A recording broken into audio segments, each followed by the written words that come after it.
1월 19일 주일 오전 일부 예배를 드리겠습니다. 303장 찬송입니다. 303장.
마음속에 자도다 천국 음악 소리 같은 은혜로운 그 말씀 끊임없이 듣는 우리 어찌 찬양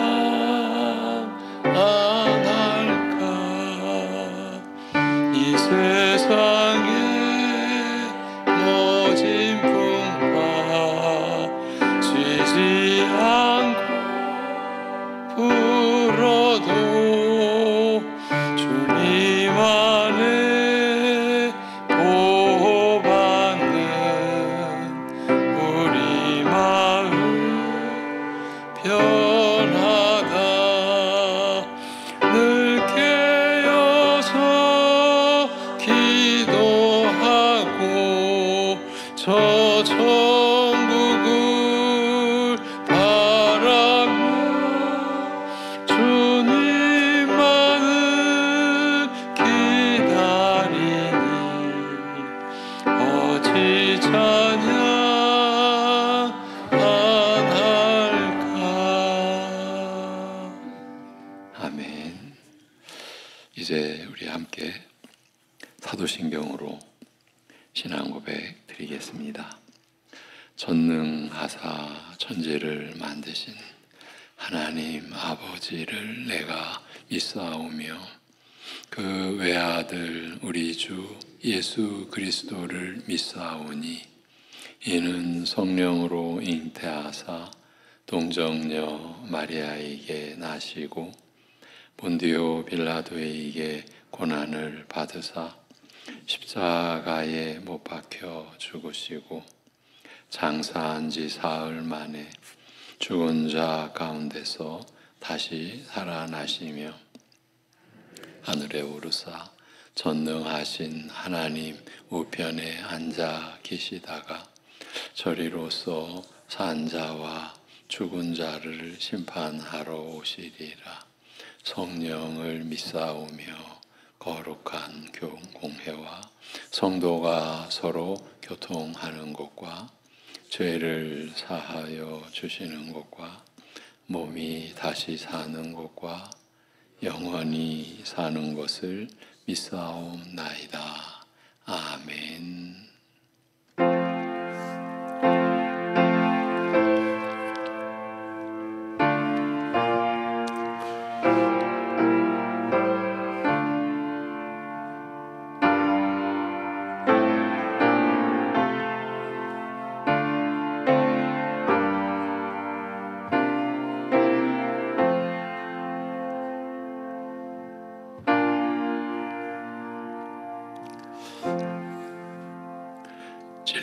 진리의 성령이 오시면 그가 너희를 모든 진리 가운데로 인도하시리니 그가 스스로 말하지 않고 오직 들은 것을 말하며 장래의 일을 너희에게 알리시리라. 그가 내 영광을 나타내리니 내 것을 가지고 너희에게 알리시겠음이라. 아멘. 온 세상 인류의 전 역사 가운데에 예수 그리스도께서 하나님의 아들이심을 나타내시고 증언하시기를 기뻐하시는 그 뜻대로 우리에게도 우리 주님이 주님의 하나님의 아들 되심이 나타난 바 되었고 그 진리를 받아들이고 믿음으로 하나님께 이르게 하신 우리 아버지 하나님, 오늘도 그 하나님의 뜻이 온 땅의 모든 교회들을 통해 드러나는 역사를 허락하시고 저희 송내 중앙교회에게도 그 은혜를 내려주셔서 예수 그리스도께서 하나님의 아들 되심의 진리와 그로 인하여 우리에게 주어지는 은혜가 충만하게 예배하는 모든 심령들 가운데 임하는 역사가 있게 하여 주시옵소서. 우리 주 예수 그리스도의 이름으로 기도하옵나이다. 아멘. 일어나셔서 33장 함께 33장 찬송하시겠습니다.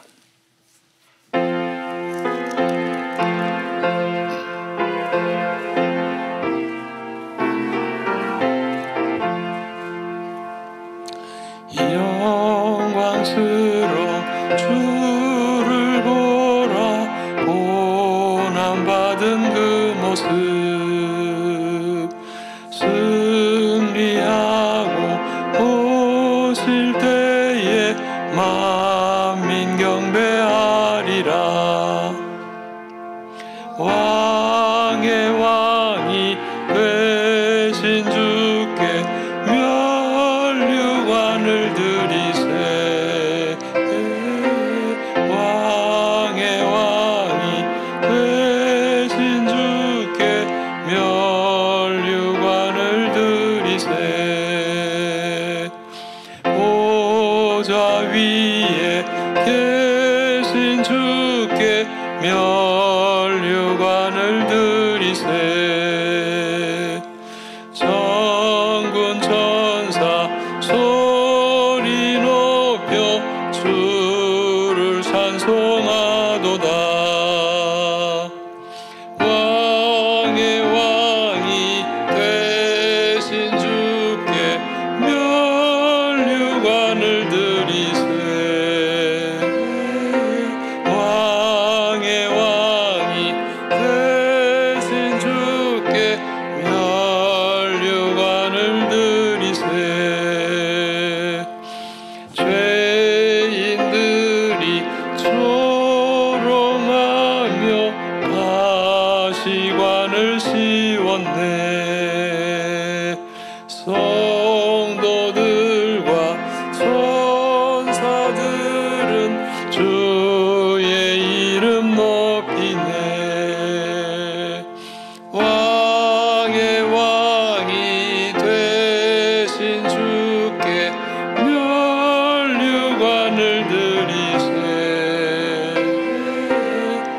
왕의 왕이 되신 주께 멸류관을 드리세. 만민들의 찬송 소리 하늘 높이 퍼진다. 하늘 보좌 바라보니 기쁨할 양 없도다. 왕의 왕이 되신 주께 멸류관을 드리세.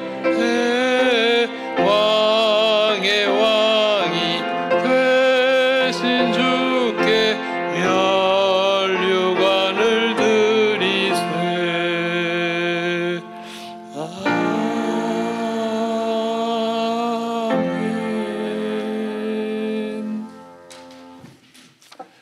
8번, 교동문 18번, 시편 31편입니다. 여호와여, 내가 주께 피하오니 나를 영원히 부끄럽게 하지 마시고 주의 공의로 나를 건지소서.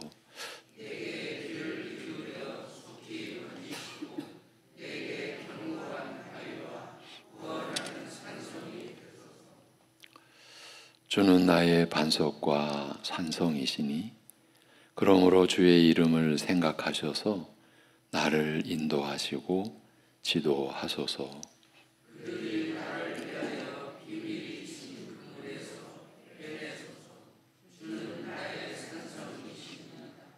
내가 나의 영을 주의 손에 부탁하나이다. 진리의 하나님 여호와여, 나를 속량하셨나이다.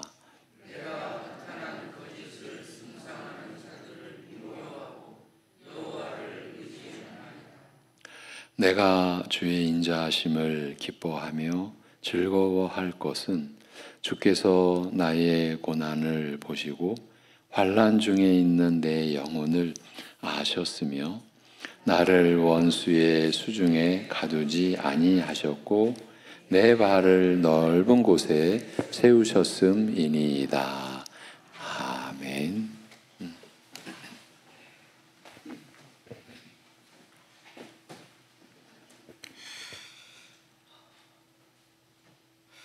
하나님 아버지, 이 세상 정말 다른 어떤 곳에서의 첫날과도 전혀 비교할 수 없는 그 주의 장막에서의 하루를 또 다만 하루만이 아니라 매주일 또 매년 나아가 영원토록 누릴 수 있게 하여 주신 그 넘치는 사랑과 은혜에 감사를 드리옵나이다.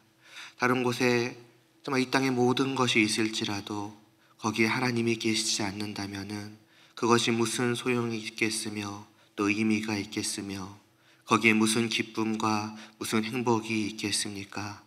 오직 하나님께만 참된 기쁨과 행복이, 진실된 소망이 있음을 저희가 알기에 오늘도 이 자리에 부르신 대로 나와 이 모든 것을 은혜로 베풀어 주신 하나님 아버지께 찬양과 경배와 또 영광을 돌리오니 하나님 이 시간 그 모든 것을 홀로 받아 주시옵소서.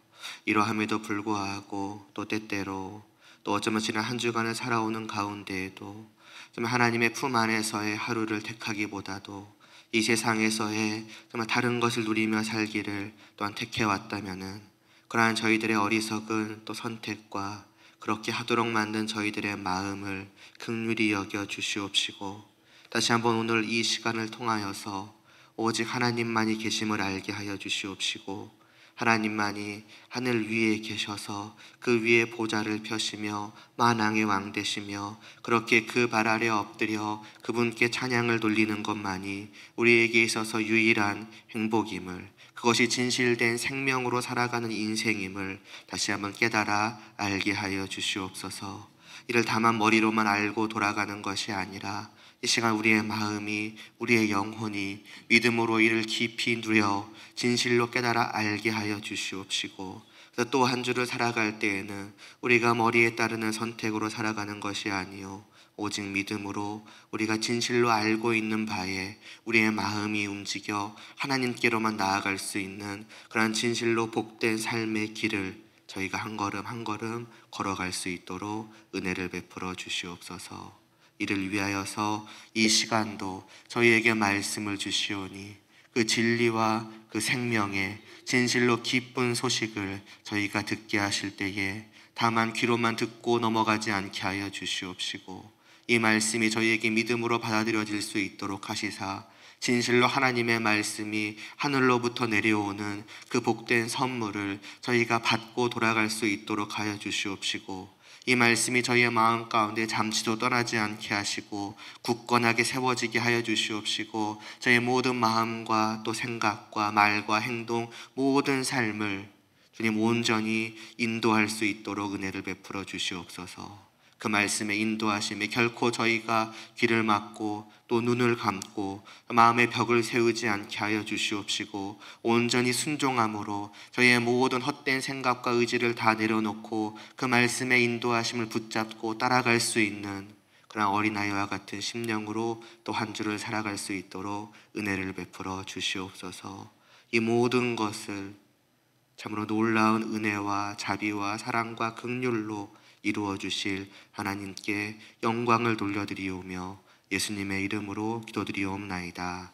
아멘.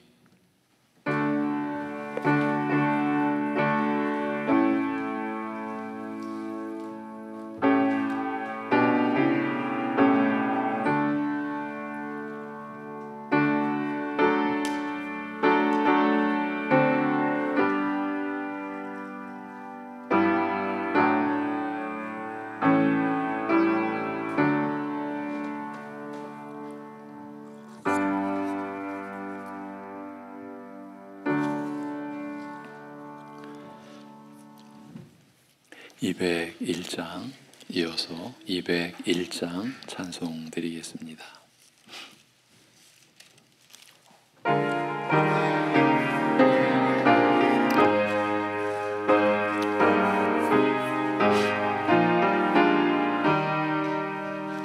참 사랑 되신 말씀 하늘의 지혜요, 변하지 않는 진리 온 세상 빛이라.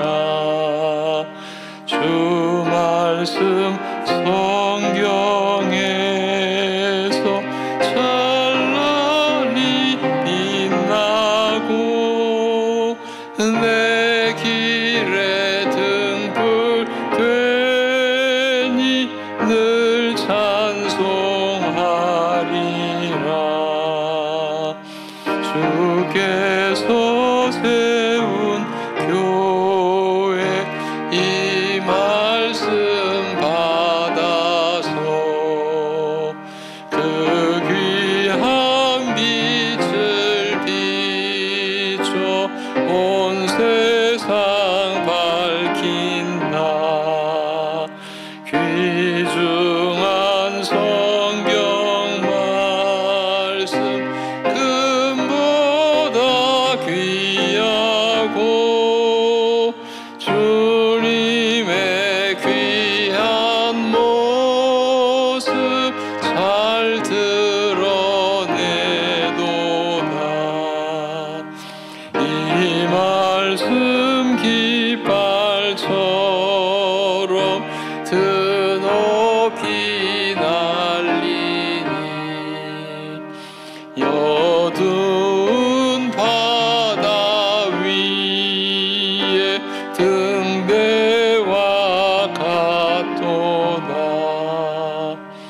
이 고해 같은 세상 나 평생 지낼 때 그 말씀 나의 길에 등불이 되도다.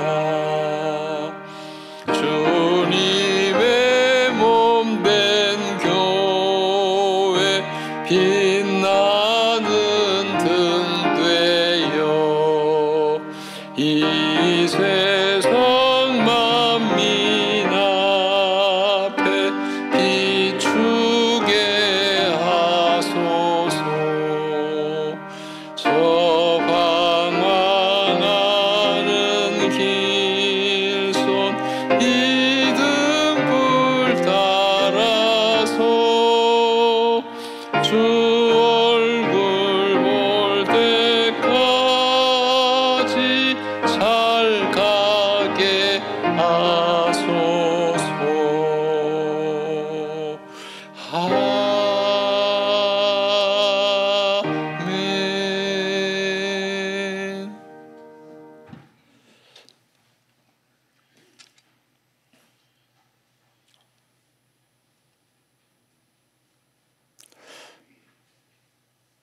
어떤 견고한 장치로 물을 가두어도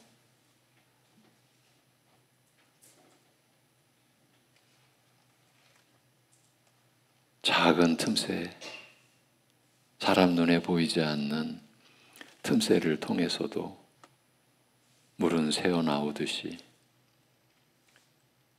죄악된 성품에 그 나타남과 자신을 주관함을 스스로 제어하지 못하고 죄의 노예가 되어 사망의 종이 되어 살아야만 했던 우리를 그 영원한 지옥 형벌 가운데서 구원하여 주신 아버지 하나님, 그 영원한 뜻을 이루시기 위하여 아들을 희생시키셔야 했던, 이 세상을 창조하시면서 아들의 죽으심을 작정하셔야만 하셨던 그 하나님의 그 크신 긍휼과 은혜와 사랑 앞에 우리 주님이 우리 위해 죽으시고 사흘 만에 다시 살아나신 그 부활의 아침, 그 주일을 오늘도 맞이하여 우리 위에 죽으신 주님의 은혜를 심령에 붙들고 다시 살아나셔서 우리 위에 죽으신 그 효력이 완전하며 영원하며 우리의 죄를 완전히 사해 주시고 우리를 온전하게 의롭다 하신 그 진리를 이루신 주님 앞에, 성부, 성자, 성령 하나님 앞에 이렇게 미련하고 완악하고 이렇게 연약한 우리로 하여금 예배드릴 수 있도록, 예배드릴 수 있는 심령을 가지도록, 믿음이 나타나도록 이 모든 은혜 내려주신 아버지 하나님 앞에 찬송을 올려드리며 또한 영원히 갚을 길 없는 이 은혜를 우리가 기억하며 그럼에도 하나님께서 우리에게 베풀어 주신 모든 것, 그 모든 것 가운데 구별하여 11조의 예물과 감사의 예물과 성교와 건축과 성묘와 일용할 양식을 베풀어 주시는 은혜를 따라 이렇게 주일 예물 올려드릴 수 있도록 우리의 마음도 인도하여 주시고 이끌어 주심에 감사드립니다. 아버지 하나님, 우리가 하나님 앞에 이렇게 나오며 우리가 하나님 앞에 찬송을 드리며 예배를 드리며 연약한 중에도 우리에게 하나님께서 베풀어 주신 것 가운데 구별하여 예물을 올려드릴 수 있는 이 믿음이, 주님을 향한 이 사랑이, 주님을 향한 이 헌신의 고백이 사랑하는 성도들에게 식지 않는 믿음의 그 뜨거움이 되게 하시고 날이 갈수록 육신은 더 연약해져 가도 하나님을 향한, 우리를 향한 하나님의 사랑이 더욱 뜨겁게 역사하듯 우리 또한 하나님을 향한 사랑의 고백과 헌신의 다짐과 열심이 식지 않고 불일 듯 일어나는 심령 되도록 인도하여 주시옵소서. 아버지 하나님, 그러한 마음으로, 그러한 믿음으로 하나님께서 우리에게 주신 하루하루의 삶을 우리의 생각과 결국은 그 생각은 우리의 욕심으로 이루어질 수밖에 없는 그러한 허탄한 하루하루를 보내는 것이 아니라 우리를 창조하셨을 뿐만 아니라 죄악 가운데 영원히 지옥 형벌로 살아야 할 우리를 구원하여 주신 하나님의 그 사랑 안에 담긴 하나님의 우리를 향하신 온전히 기뻐하시고 선하신 그 하나님의 뜻을 구하고 우리의 연약함 속에서도 그 뜻이 하늘에서와 같이 이루어지기를 간절히 소망하고 간절히 갈망하는 그러한 중심의 하루하루가 우리 사랑하는 성도들의 하루하루 되게 인도하여 주시옵소서. 그렇게 살 수 있는 믿음, 그렇게 살 수 있는 그 믿음을 받는 길을 오늘도 우리에게 말씀으로 들려주실 때에 성령께서 역사하셔서 그 말씀이 우리에게 들려지게 하여 주옵소서. 무엇이 그 말씀을 가로막지 않게 사랑하는 성도들의 마음과 생각을 지켜 주시옵소서. 그리하여 하나님의 말씀을 받은 그 무엇과도 견줄 수 없는 그 충족함, 그 충만함, 그로 인한 부족함이 없는 감사함이 사랑하는 성도들 속에서 일어나고 그 심령 속에서 느껴지고 그 은혜의 충만함을 입을 수 있게 역사하여 주시옵소서. 우리 주 예수 그리스도의 이름으로 감사하며 기도하옵나이다. 아멘. 요한일서 5장 7절에서 10절입니다.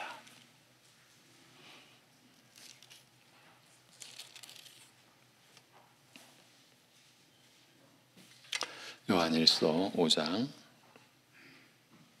7절에서 10절을 본문으로 하나님의 증거, 오늘 말씀의 제목은 하나님의 증거입니다.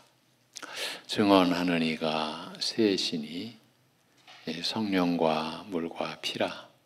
또한 이 셋은 합하여 하나이니라. 만일 우리가 사람들의 증언을 받을진대 하나님의 증거는 더욱 크도다. 하나님의 증거는 이것이니 그의 아들에 대하여 증언하신 것이니라. 하나님의 아들을 믿는 자는 자기 안에 증거가 있고 하나님을 믿지 아니하는 자는 하나님을 거짓말하는 자로 만드나니 이는 하나님께서 그 아들에 대하여 증언하신 증거를 믿지 아니하였음이라. 아멘. 이번에는 여러분이 합독하시겠습니다. 다 같이 증언하는 이가 셋이니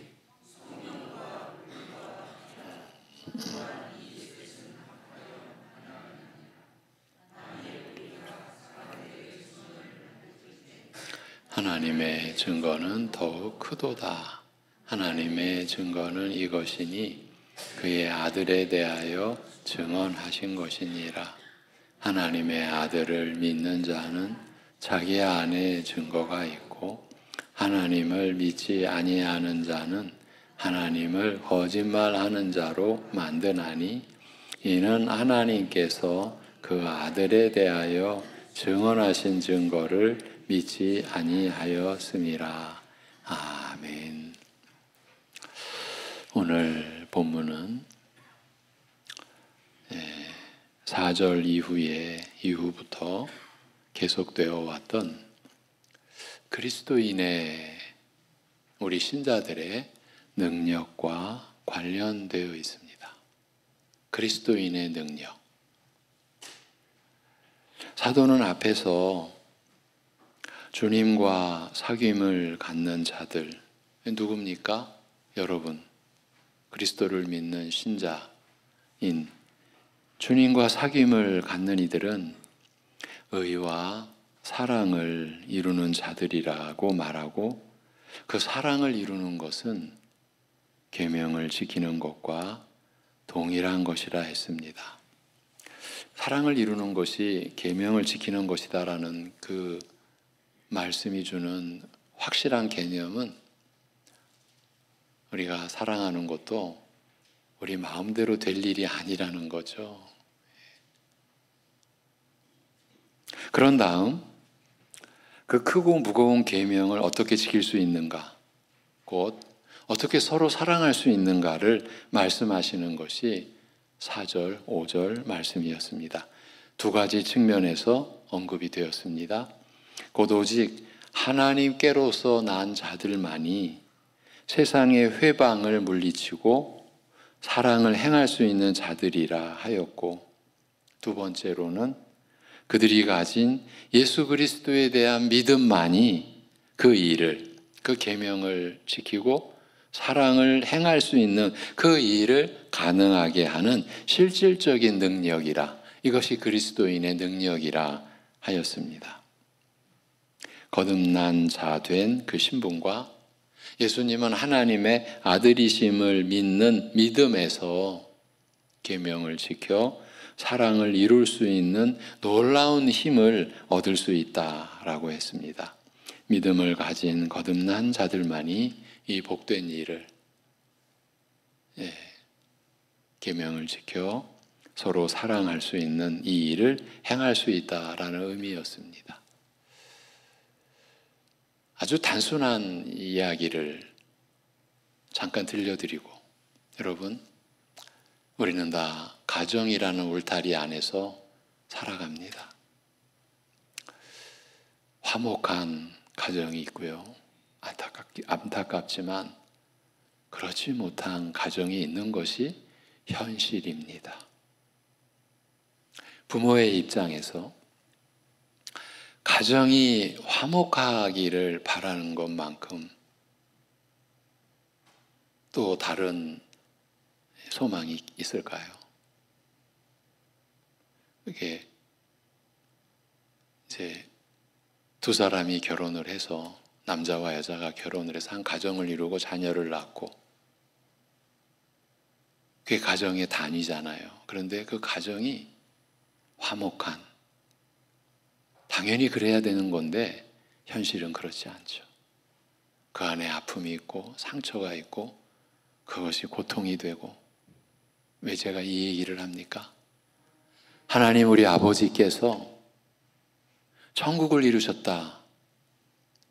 천국 가정을 이루신 것이죠. 그것이 이 땅에서도 우리로 하여금 누리고 맛보게 하신 것이 교회죠. 예. 요한일서가, 아니 하나님의 말씀이 그 말씀을 하는 것 아니겠습니까? 너무 단순한 이치입니다. 근데 이게 쉽지 않은 거예요. 이게 안 이루어지는 거예요. 예.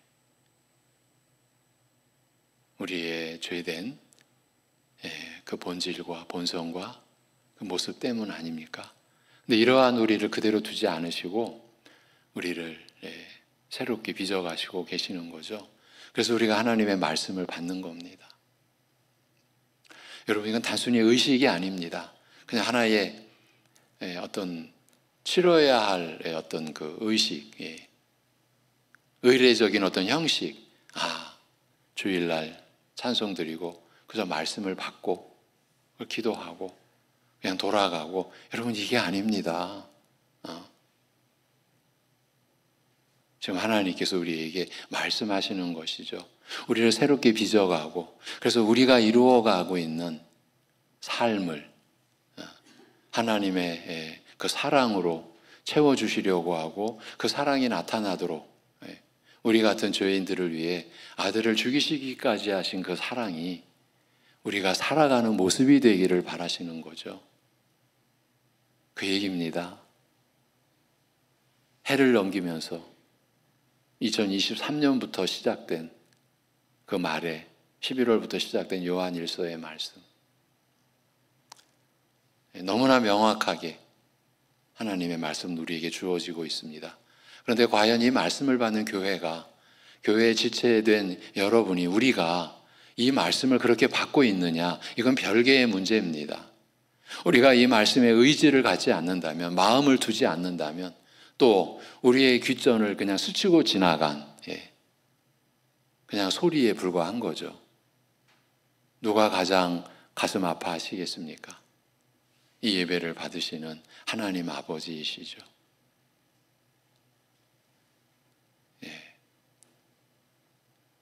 믿음을 가진 자들, 거듭난 자들만이 이 복된 일, 계명을 지켜 사랑할 수 있는 이 일을 행할 수 있다.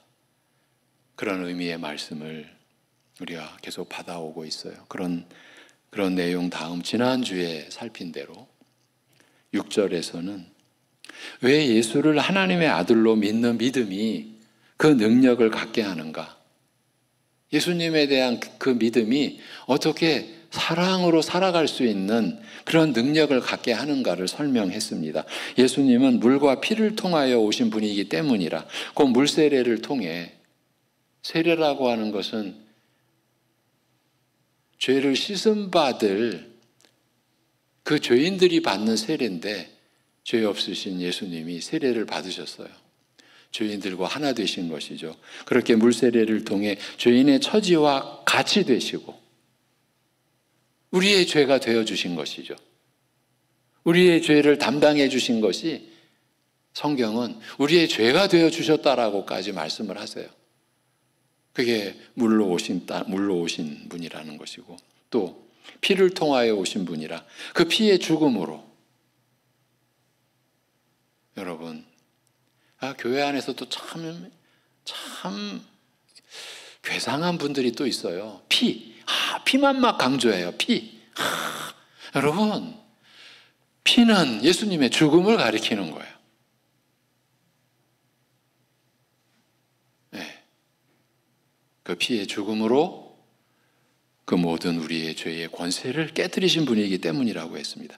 예수님은 죄에 순종할 수밖에 없는, 죄의 노예로 살 수밖에 없는 우리를 불쌍히 여기셔서, 그래서 우리와 같은 처지가 되시려고 물세례를 세례 요한에게 받으셨고, 그 모든 것을, 그 죄와 사망과 그 사단의 권세의 모든 것을 해결하기 위해 죽으셨으며 초월적인 능력으로 부활하셨습니다. 하나님의 아들로 입증되신 것입니다. 즉 예수님의 인생은 오직 우리 죄를 없이하며 그 죄의 권세에서 벗어나게 하려는 일에 집중되었다. 이 예수님의 일이에요. 죄를 없이 하시고, 우리의 죄를, 당신의 죄가 아니라 우리의 죄를 없이 하시고, 그 죄의 권세에서 벗어나게, 죄의 권세에서 벗어나야 하나님을 섬기고 서로 섬기게 되죠. 거기에 예수님의 일은 집중되셨으며, 죽음에서 부활하신 그 놀랍고 초월적인 권세로 우리로 하여금 계명을 지키도록, 사랑하도록 돕는 분이시기 때문이라는 말입니다. 그런 예수님을 의지하는 것만이 유일하게 믿음의 능력을 갖게 한다라는 뜻이었습니다. 여러분, 그 믿음의 능력이 무슨 신비한 역사 일으키고 무슨 초월적인 능력을 나타내고, 여러분, 하나님이 그렇게 역사하시기도 하시지만요, 우리 성도들의 삶은 그게 아닙니다. 정말 평범한 삶입니다. 그 속에서 우리가 역경을 우리가 이겨내고 주님의 은혜를 의지하고 하나님의 사랑을 우리가 이미 받은 자로 우리가 잊지 아니하고, 그래서 어떤 환난이 우리를 넘어뜨리려고 해도 지지 않고 그 환난에서 꿋꿋하게, 내가 이 환난 속에서 사는 게 아니라 나는 이런 환난 속에서 그리스도 예수 안에 있다. 나와 하나 되신 보혜사, 언제나 부르시면 나와 함께 하시는 분, 그게 보혜사라는 뜻이거든요. 내 곁에 계시는 분, 우리 주님도 성령님도 나에게 하나님이시잖아요. 그런 하나님 안에 나는 있다. 이것이 예수 그리스도를 하나님의 아들로 믿는 믿음이 나타내주는 능력이라는 거죠. 신자는 이렇게 살아가는 거죠. 그러면서 어떻게든 사랑을 베풀고 사랑의 열매를 맺고자, 그게 기본 단위가 가정이고, 그 가정의 울타리를 넘어서 사람들과의 관계 속에서 이 세상 사람들은 어쩔 수 없습니다. 그게 죄악 가운데서 뺏어야만 합니다. 그래야 내가 더 많이 얻으니까 앞서야 됩니다. 그래야만이 내가 안심하니까.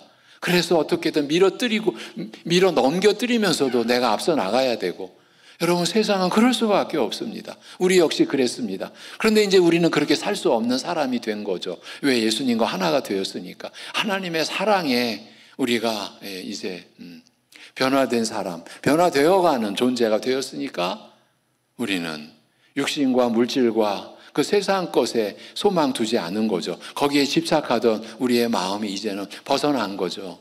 그게 자유라는 거예요. 갈라디아서에서 말하는 신자의 자유는요, 희한하게 서로 종노릇하는 거예요. 이게 자유를 입었는데 또 서로 또 종이 되네. 이게 기가 막힌 천국의 역설이에요. 역설의 진리예요. 요한 사도는 요한일서에서 우리 신자가, 교회가 세워져 가야 할 유일한 길, 그 길을 계속 제시하고, 그것은 오직 거듭난 자들의 믿음을 통해 나타나는 거고, 지금 오늘 우리가 이제 나눌 말씀은 그 믿음이 어떻게 우리가 주어지느냐, 어떻게 받느냐. 그런 예수님을 의지하는 것만이 유일하게 믿음의 능력을 갖게 한다. 어떤 믿음의 능력? 서로 사랑할 수 있는 믿음의 능력, 계명을 지킬 수 있는 능력. 오늘 말씀은 거기서 한 걸음 더 나아가 우리로 하여금 예수님에 대한 믿음을 갖게 하는 실질적인 방편이 무엇이며, 왜 그것을 실질적인 방식으로 삼아야 하는지를 말씀하고 있습니다. 얼마나 이게 실질적인 내용입니까? 얼마나 구체적인 제안이고 제시고 우리를 인도하는 말씀이겠습니까? 요한 사도의 목적은 한 가지예요. 하나예요. 우리로 하여금 예수는 하나님의 아들이시라는 진리에 대한 분명한 믿음을 가져서 의와 사랑을 이루는 계명을 지키게 하기 위함이에요. 알찬 열매를 맺는 신자이자 주님과의 사귐을 이루는 참된 신자로 자라가게 하기 위함이에요. 평생 신앙생활을 했어요. 그런데 하나님이 말씀하신 열매가 없다. 여러분, 신자로 살았는데 하나님께서 바라신, 하나님이 말씀하신 그것이 참된 열매죠. 그 열매가 없다면 우리는 후회로 가득 찬 일생을 산 것일 수밖에 없는 거죠.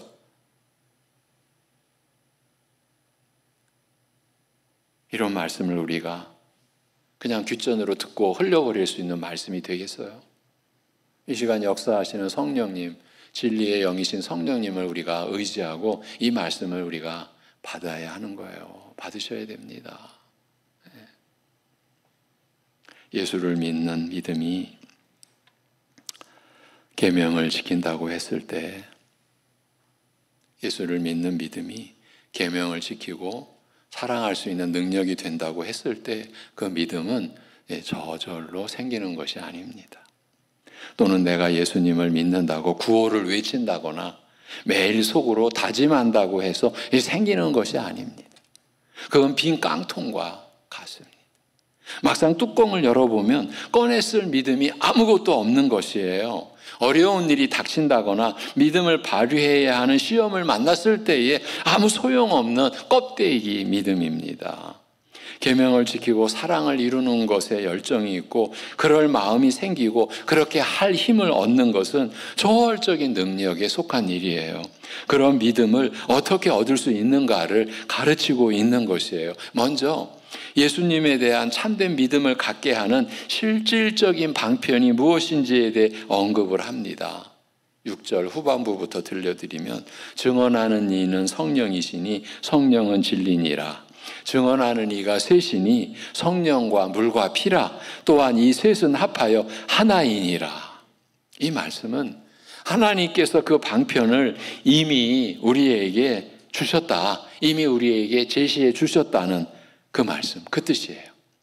우리가 그 믿음을 가질 수 있도록, 그 믿음의 능력을 발휘하며 살아갈 수 있도록 하나님이 증인들을 세우셨다는 말이에요. 성령과 물과 피라고 합니다. 이 말씀은 무슨 뜻인지 알기 아주 어려운 부분입니다. 그러나 이 사도 요한이 이 서신서를 마치 시편이나 잠언처럼 상징적이고 축약적인 여러 가지 의미가 이렇게 함께 담긴 그런 축약적인 형태로 기록했다라는 것을 우리가 기억하면 이는 어느 정도 이해할 수가 있습니다. 여기서 성령과 물과 피가 예수님이 하나님의 아들이심을 믿게 하는 증거라고 했는데 그건 이런 구약의 이제 곧 설명드릴 이런 구약의 대제사장 임직 규례와 관련이 있습니다. 구약의 모든 제사장, 대제사장 그 제도는 오실 유일한 영원한 대제사장 예수 그리스도를 가리키는 것이었죠. 그 구약의 대제사장 임직 규례, 대제사장을 세우는 그 규례와 관련이 있습니다. 레위기 8장에 보면 하나님께서 모세를 시켜 아론을 이스라엘을 위해 일하를 대제사장으로 세우라고 하시고 그때 이렇게 하라는 법칙이 나옵니다. 거기에 보면 성령과 물과 피가 아론이 대제사장이 되고 그 자녀들이 제사장이 되는 일에 그 증거가 되고 있습니다. 먼저 레위기 8장 6절에서 물로 그들을 씻기라고 합니다. 모세가 아론과 그의 아들들을 데려다가 물로 그들을 씻기고 그런 다음 12절 레위기 8장 12절에는 성령께서 그들을 대제사장의 직무를 수행할 수 있게 구별하신다는 의미의 기름 부음이 나옵니다. 12절에 또 관유를, 이 기름입니다. 관유를 아론의 머리에 붓고 그에게 발라 거룩하게 하고, 그러니까 물이 증거로, 성령이 그 증거로, 기름 부음으로, 그리고 이제 22절 이하에 가면, 24절까지에 가면 그들에게 피를 발라 그들을 거룩하게 하라고 명하십니다. 또 다른 숫양, 곧 위임식의 숫양을 드릴세 아론과 그의 아들들이 그 순양의 머리에 안수함에 모세가 잡고, 그 순양을 잡고 그 피를 가져다가 아론의 오른쪽 귓뿌리와 그의 오른쪽 엄지손가락과 그의 오른쪽 엄지발가락에 바르고 아론의 아들들을 데려다가 모세가 그 오른쪽 귓뿌리와 그들의 손의 오른쪽 엄지손가락과 그들의 발의 오른쪽 엄지발가락에 그 피를 바르고, 이처럼 성령과 물과 피는 이 사람이 하나님이 구별하신 대제사장이며 이 사람이야말로 하나님과 사람 사이에 서서 사람들의 죄를 사함받고 하나님의 은혜를 전달하는 중개자의 역할을 하는 자라는 사실을 입증하는 증거였어요. 하나님과 사람 사이에 서서. 이건 대제사장뿐이에요. 그런데 인류 역사 속에 하나님과 사람 사이에 서서 뭔가를 수행하는 사람들이 있는 곳마다 일어났죠. 그들을 누구라고 말해요? 무당이라고 얘기해요. 하나님이 가장 가증스럽게 여기는 무리들이에요.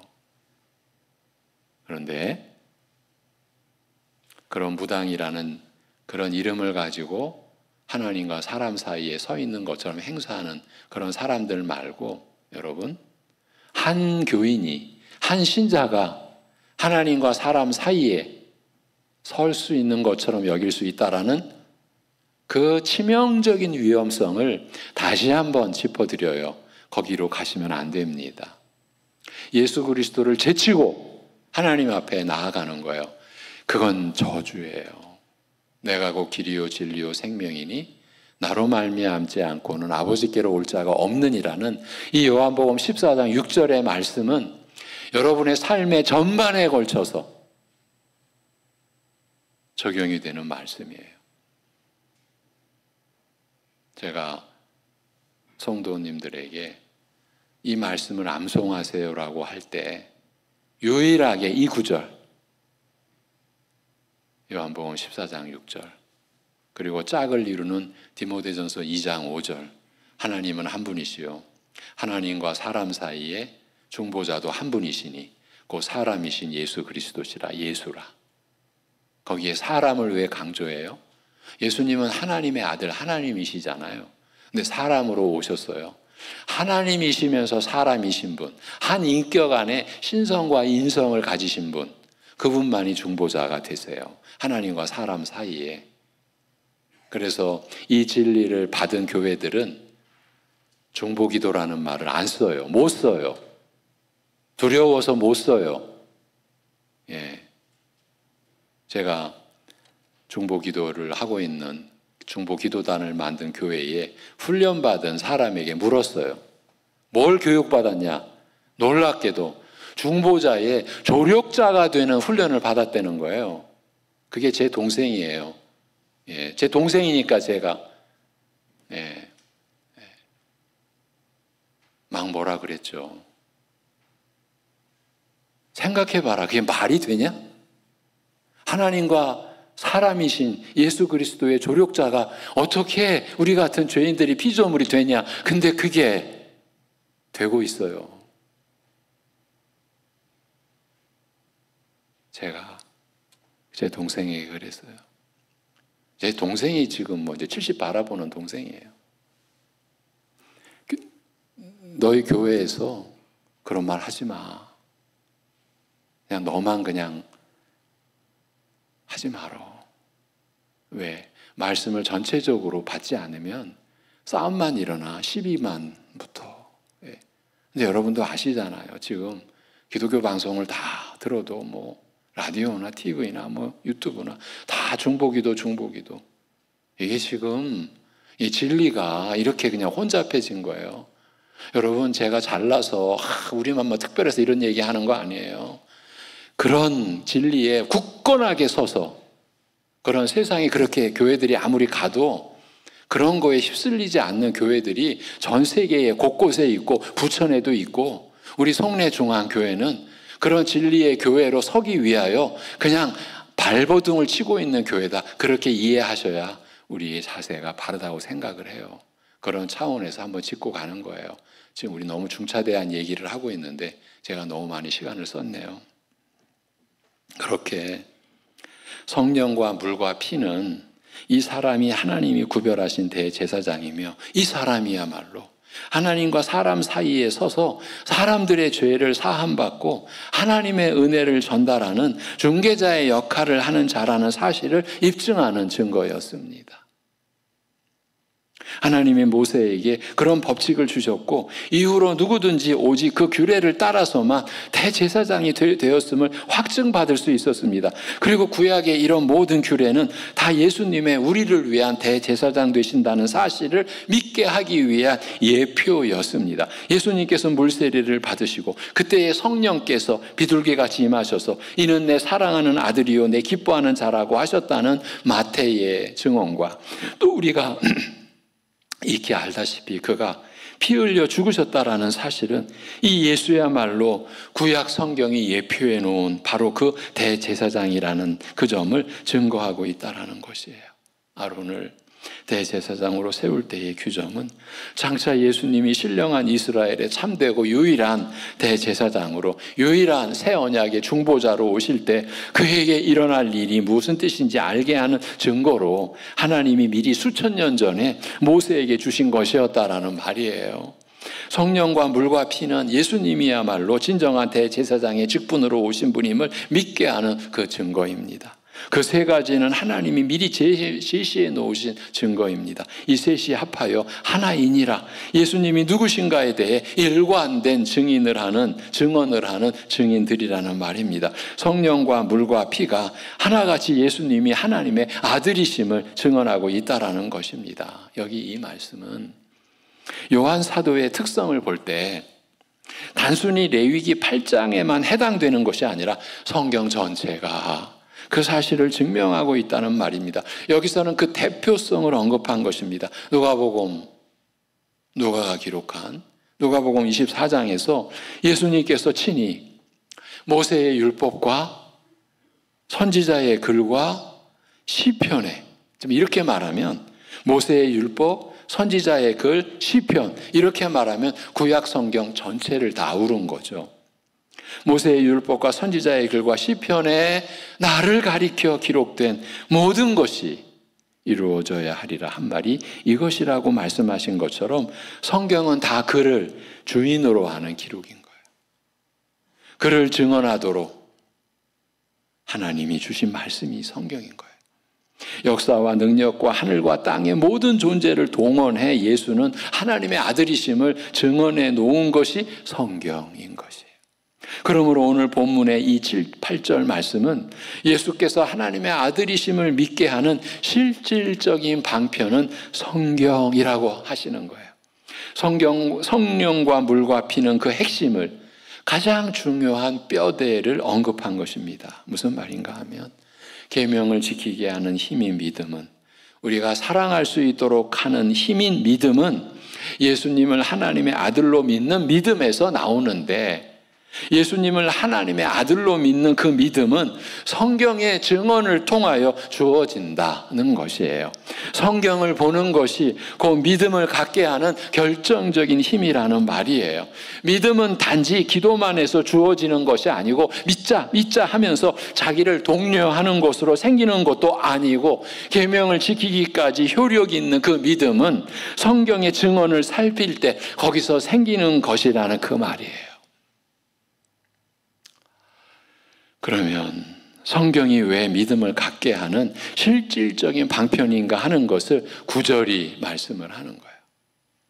만일 우리가 사람들의 증언을 받을진대 하나님의 증거는 더욱 크도다. 하나님의 증거는 이것이니 그의 아들에 대하여 증언하신 것이라고 하지 않습니까? 한마디로 하자면 성경은 하나님이 제시하신 증언이기 때문에 무엇보다 믿을 만한 증거라는 뜻입니다. 유대 사회에서, 이스라엘 사회에서 두세 사람의 일관된 증인은 그들의 주장이 옳다는 것을 입증하는 결정적 증거였습니다. 어떤 법 체계 아래서도 이 증인의 증언은 사건의 결과를 확정 지을 수 있는 중요한 증거인 것이 틀림없으나 유대교에서는, 유대사회에서는 특히 더 중요합니다. 이 유대교에서는 직업이나 의심스러운 행위로 인해 증언할 자격이 없는 사람들의 목록을 유대교에서는 만들어 놓고 있습니다. 이 목록에는 도둑이나 폭행범, 세리와 세관원을 비롯해 재정적 부정의 혐의가 있는 모든 사람들이 포함되어 있습니다. 놀랍게도 양을 치는 목자도 해당되었다고 합니다. 왜냐하면 이들은 자기 양들을 다른 사람의 땅에서 방목했을 수도 있기 때문이었다고 합니다. 그래서 다른 부지런한 목자가 이렇게 마련해 놓은 초장에 그냥 슬그머니 들어가 가지고 자기 양떼들을 먹이는 거죠. 그랬다고 합니다. 그렇지 않은 일반적으로 신뢰할 만한 사람, 그때까지 흠 잡히지 않고 살아왔던 자들의 증언은 두세 사람이 같은 주장을 하면 사건을 확정짓는 증언으로 받아들였습니다. 사도는 그와 같은 유대인들의 사례를 예로 들어 그렇다면 성령과 물과 피를 증거로 내세운 하나님의 주장은 얼마나 더 신뢰할 만한가를 묻고 있는 것이에요. 사람이기 때문에 인간의 증언은 틀리기 쉽습니다. 그런데도 사람들은 매일 다른 사람들의 증언을 받아들이면서 살아갑니다. 정직한 사람 두세 사람의 증언이라면 믿고 그들의 증언대로 사건을 확정합니다. 그렇다면 하나님이 주신 이 증거는 얼마나 더 믿을만한가를 지금 얘기하는 것이에요. 성령과 물과 피는 하나님이 보내신 증인들입니다. 사람이 사람의 증언을 듣고 무엇이 진실인가를 받아들이는데 하나님이 보낸 증언이니 얼마나 더 믿을 만한 것인가를 얘기하는 거예요.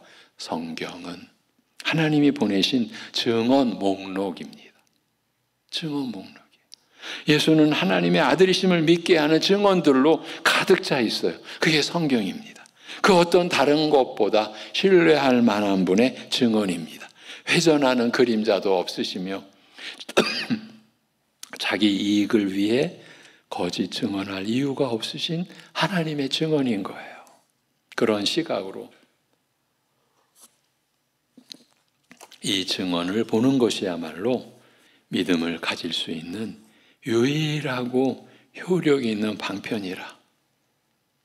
그러한 시각과 관점으로 이 증언을 보는 것, 그 성경을 보고 듣고 읽는 것, 이것이야말로 믿음을 가질 수 있는 유일하고 효력 있는 방편이라 합니다. 여러분, 우리 말씀의 일꾼들도요, 설교를 준비하기 위하여 항상 성경을 들고 다닙니다. 그러나 더 중요한 거는요, 설교를 준비하기 위한 본문이 아니라 우리 목회자들, 말씀의 일꾼들은 또 자기의 어떠한 그 스케줄대로 성경 말씀을 읽습니다. 그때요, 놀라운 역사가 일어납니다. 저도 그 목회자 중에 한 사람으로 그 말씀의 체험으로 그렇게 말씀을 볼 때 받는 믿음의 힘으로 여러분을 섬깁니다. 알았던 것이 더 확연하게 드러나는 경우도 있지만요.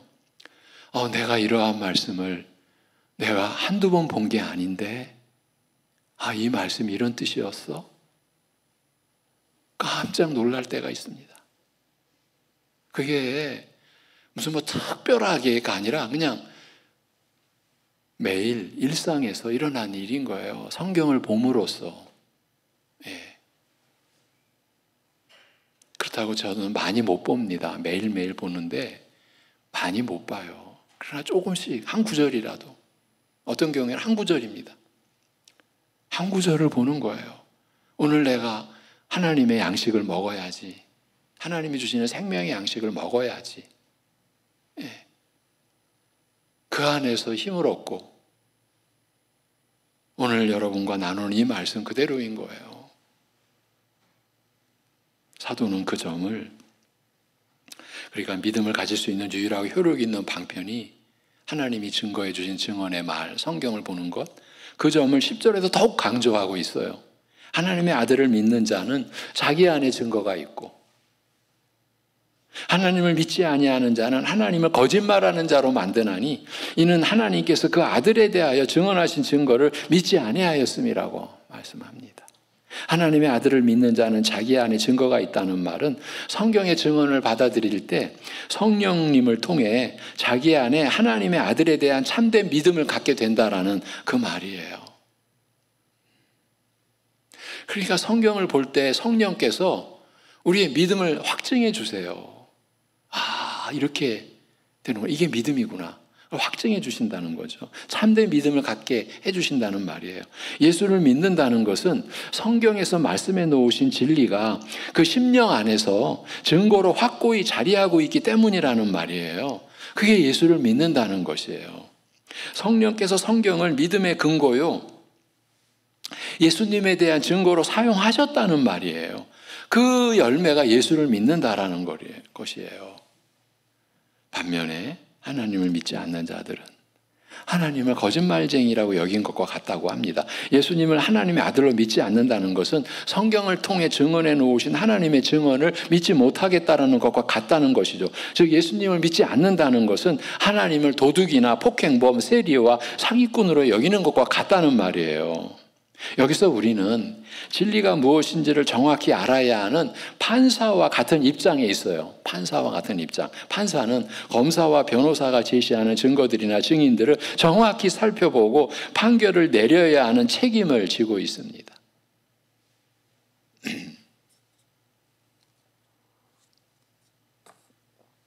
저는 한번 판사 앞에 선 적이 있습니다. 저는 변호사는 아니지만 증언하기 위해서. 저는 굉장히 불리한 입장에 있었습니다. 인천지법이었는데. 근데 그 판사가 젊은 판사셨어요. 놀랍게도 불리한 저의 증언을 청취했습니다. 제가 제출한 그 자료를 보더라고요. 그 자리에서. 누군가가 알려줬어요. 그 법원에 있는 분이 내가 너무 간절하게 거길 다니니까 그 재판받을 때 증언을 한번 제시해보라. 판사가 그거를 보게 되면 상황이 달라질 수 있다. 그 안에 있는 분이 저한테 좀 코치해 준 거예요. 조언을 준 거예요. 그거대로 제 나름대로 변론서를, 저는 변호사가 아니지만 변론서를 작성해서 제시한 적이 있어요. 놀랍게도요. 그 판사가 거기서 그걸 보더라고요. 한 10페이지가량 됐는데 저한테 묻더라고요. 제가 목사인 줄 모르죠. 그건 묻지도 않아요. 직업이 뭔지 이런 거 묻지도 않아요. 이거 사실이냐? 저한테 묻더라고요. 사실입니다. 뒤집었어요. 무죄가 됐어요. 제가 이제 변론한 그 어떤 분이 무죄가 됐어요. 제가 그때 그 경험을 했어요. 너무 감사했죠. 저 판사가 상황을 제대로 봤구나. 판사는 검사와 변호사, 거기 검사가 있었죠. 변호사는 없었어요. 저는 단지 그냥 그 피고인의 하나의 그 가족으로 제가 쓴 거예요. 그래가지고 이게 받아들여진 거예요. 판사는 검사와 변호사가 제시하는 증거들이나 증인들을 정확히 살펴보고 판결을 내려야 하는 책임을 지고 있죠. 그런데 변호사가 피고의 무죄를 증명하기 위해 제시한 증거를 제대로 살피지도 않고 검사의 주장만 듣고 피고를 사형에 처하도록 했다면 그 판사는 한 사람의 무고한 생명을 그릇된 처사로 죽음에 이르게 한 무서운 죄를 피할 수 없을 것입니다. 우리가 성경의 증언을 취하지 않는 것이 바로 그와 같은 죄라고 하는 거예요. 높으신 하나님이 친절하시게도 증인의 입장에서 증거들을 보이셨어요. 수천 년에 걸친 역사 안에서 성령과 물과 피를 통하여 예수는 하나님의 아들이심을 증언하셨어요. 그런데 어떤 사람들은 이 증언을 참고하지 않습니다. 이 증언에 따라 생명이 왔다 갔다 하는데, 그것도 영원한 사활이 왔다 갔다 하는데 이 가장 결정적인 이 증언을 무시하고 있는 것이에요. 변호인의 증거를 묵살하는 치명적인 잘못을 범하는 것이에요. 그 증언이 그들에게 계속 전달되고 있음에도 불구하고 그들은 일부러 이 증언의 말을 무시했고 결국은 자기 자신으로 하여금 믿음을 갖지 못하게 하였습니다. 이들은 하나님을 사기꾼과 같은 수준으로 취급한 것이에요. 믿음을 위해 성경을 살피지 않는 자들이 범하는 잘못이 그와 같다라고 말하고 있어요. 그러면 이제 신자된 우리가 하나님 말씀이 성경을 어떻게 우리가 지금 취급하고 있습니까? 하필 오죽하면 오늘날 신자들을 후탁 신자라, 누가 만들어 놓은 건 모르지만 한 주간 동안 성경을 고이 간직해 놨다가 먼지가 쌓이니까 주일날 들고 나올 때 후 이러고 들고 나온다고 현대 신자들을 후탁 신자라고, 이런 비아냥, 이런 조롱을 받는 현대 교회, 우리들의 모습인 거예요. 이게 변화되지 않으면 안 됩니다. 여러분, 우리 어르신들의 아픔이 뭔지를 아십니까? 먹는 게 맛이 없어. 우리 어르신들 80, 90, 100세를 보아가신 어르신들이 이제 밥이 맛이 없어. 그 얘기는 뭡니까? 맛있어야 먹는데 맛이 없어요. 못 드시는 거예요. 그래서 점점 연약해져 가시는 거예요. 쇠약해져 가시는 거예요. 여러분, 말씀을 안 보고 안 듣고 안 읽으면 우리가 어떻게 믿음으로 제대로 참된 신자로서 우리 아버지 하나님이 원하시는 열매를 맺으며 살아갈 수 있겠냐고 우리 자신에게 우리가 물어야 하지 않겠습니까? 그런 거죠. 여러분,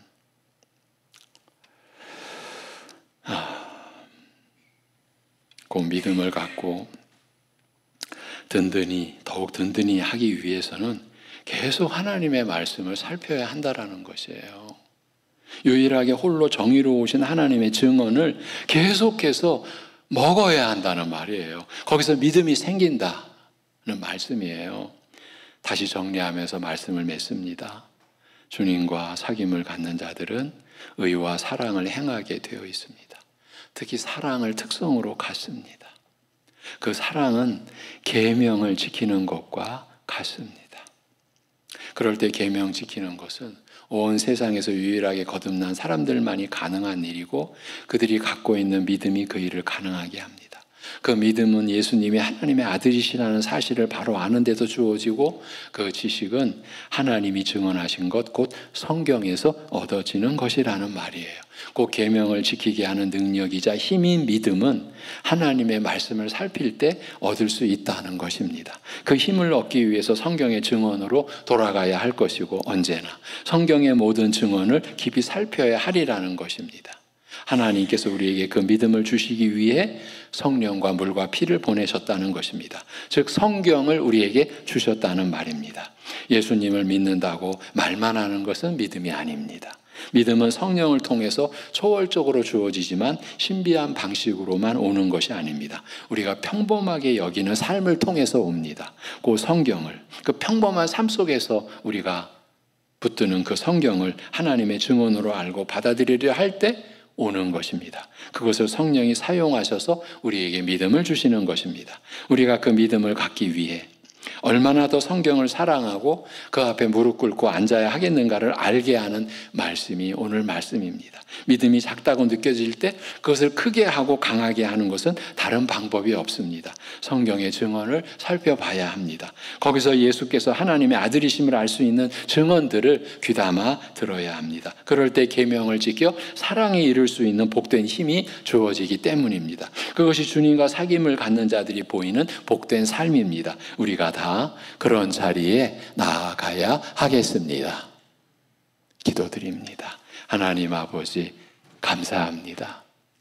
오늘 우리에게 이런 말씀을 성령께서 풀어주셔서 주님의 부활을 목도하면서도 믿지 못하고 엠마오로 가던 두 제자들에게 주님께서 그 마음을 풀어주셔서 그 마음을 뜨겁게 해주셨던 것처럼 오늘 우리에게 성령을 보내주셔서 이러한 말씀으로 우리의 마음을 움직여주시고 뜨겁게 해주시고 우리로 하여금 예수 그리스도를 하나님의 아들로 믿는 이 증언의 말씀을 들음으로 믿음이 일어나도록 하시는 이 놀라운 역사, 우리에게 그 말씀으로 비밀을 열어주시고 우리가 말씀의 비밀을 간직한 자로 믿음을 가질 수 있는 방편을 받은 자로 우리가 살게 하여 주시는 것 감사합니다. 하나님 아버지, 우리 교회가 일어나게 하여 주옵소서.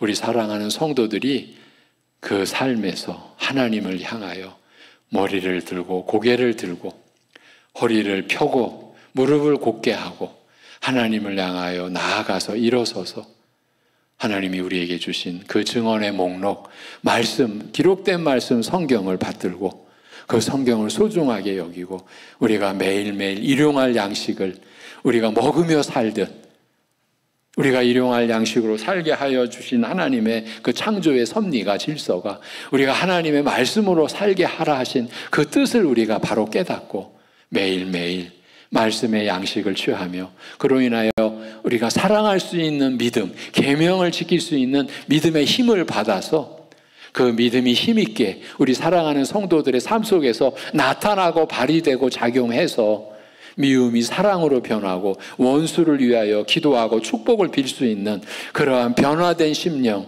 변화된 사람으로 하나님의 자녀로서 세워지는 역사, 누릴 수 있는 역사 일어나게 하여 주시옵소서. 아버지 하나님, 이렇게 혼란스러운 우리나라를 제발 긍휼히 여겨 주시옵소서. 이 나라를, 이 나라의 소요를 주님께서 다스려 주옵시고 이 나라를 세워 주시옵소서. 아버지 하나님, 영육 간에 어려운 고통받는 환난 속에 있는 우리 지체 가족, 우리 이웃들을 주님 붙들어 위로하여 주옵시고 그 환난 속에서도 우리와 함께 우리와 동행하시고 우리의 그 아픔을 치유하시는 주님을 의지함으로 새 생명의 역사를 누리는 한 주간 되게 인도하여 주시옵소서. 주 예수 그리스도의 이름으로 기도하옵나이다. 아멘. 453장 찬송입니다.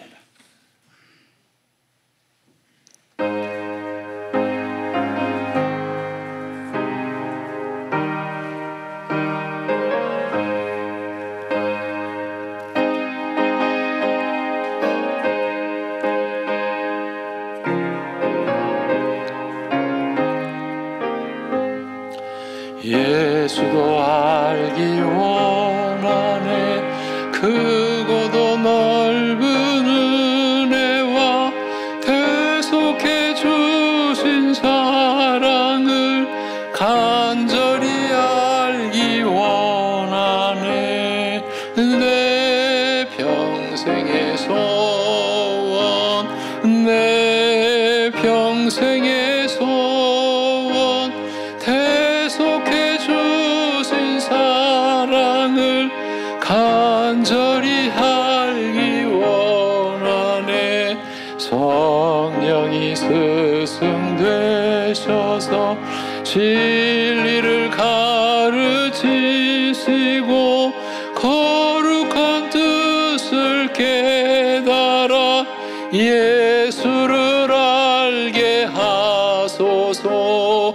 내 평생의 소원, 내 평생의 소원, 대속해 주신 사랑을 간절히 알기 원하네.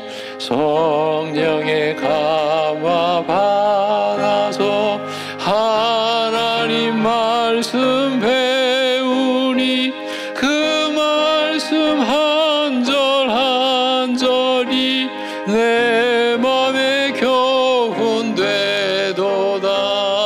내 평생의 소원, 내 평생의 소원, 대속해 주신 사랑을 간절히 알기 원하네.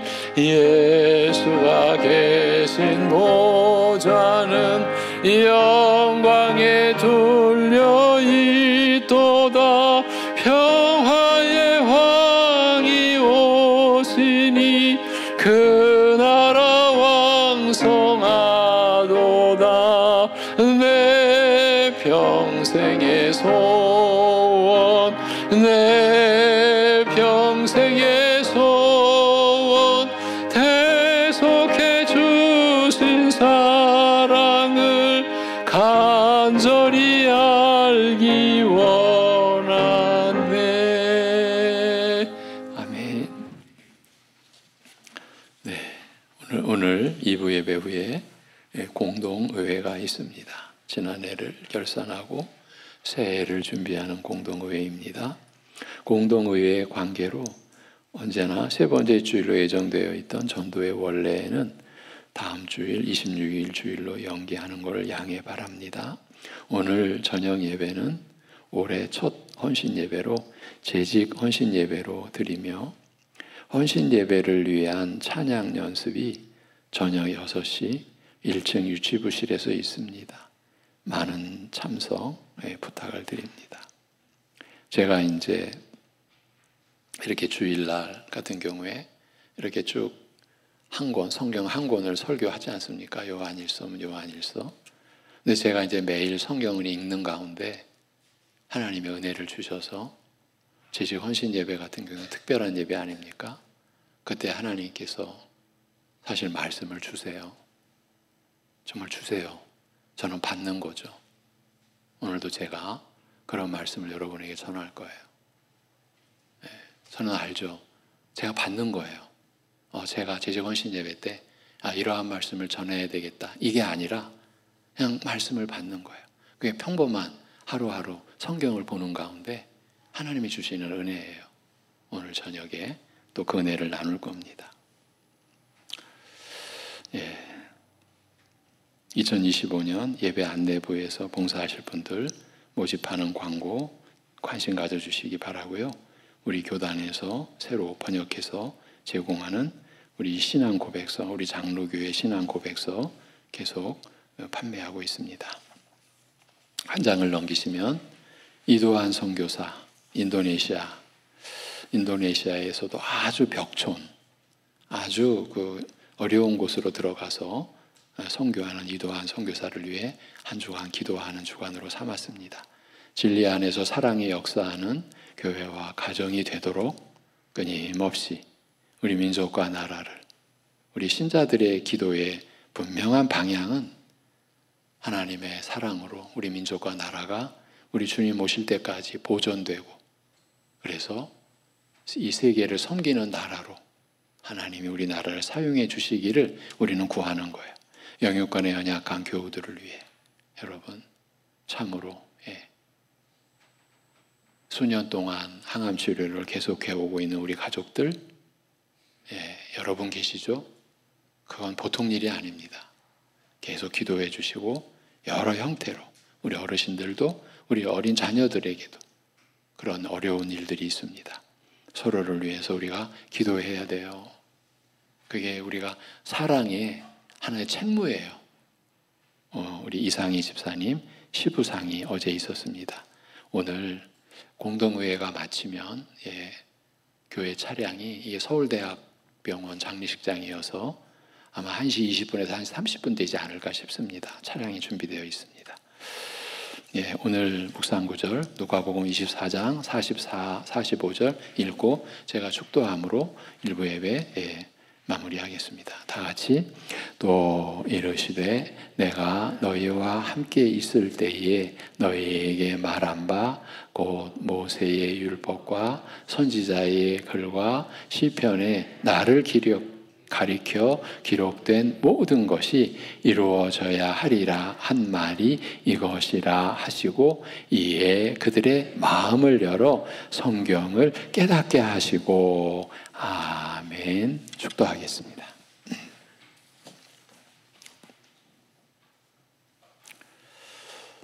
교회의 머리가 되시고 새 언약의 유일한 중보자 되신 우리 주 예수 그리스도의 은혜와 그 아들을 죽음의 자리에까지 내어 주셔야만 하셨던 우리 아버지 하나님의 사랑하심과 우리 안에 영원히 내주하셔서 우리 스스로는 절대 받을 수도 믿을 수도 누릴 수도 없는 그 은혜와 사랑을 우리가 깨닫도록 믿도록 받아 누리도록 일하시는 성령님의 교통하심이